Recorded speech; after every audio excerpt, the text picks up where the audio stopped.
One mother shared with me how she used to stay listening with her son in the barbershop. He usually goes to get his hair cut, and when he goes, it's this big traumatic experience. He's crying, he doesn't want to go, but she usually spanks him and makes him get in the chair and get his hair cut because he needs his hair cut.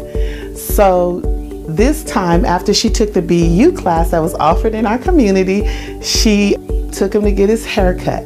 And mind you, this is a man's territory, so you don't want your son acting like what they call a wimp in the barbershop. So she went with her aunt, and they took the boy to get his hair cut, and then he sat there in the chair like he usually does, started to cry. He doesn't like the razor touching his head. He likes a guard on it, but the barber didn't use the guard, he used the razor. So the little boy's just hysterically crying. He's getting cut on his head from moving so much.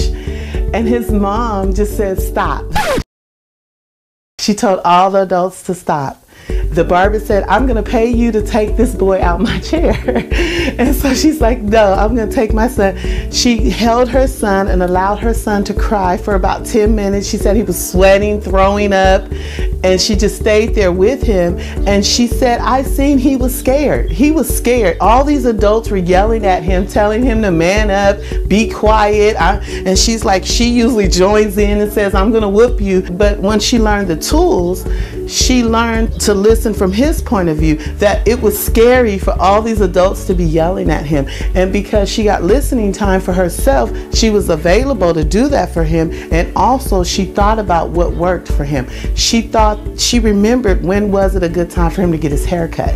When she had the barber come to the home, put a guard on, he had his snacks, he had a TV with his favorite show, and getting his hair cut was no problem.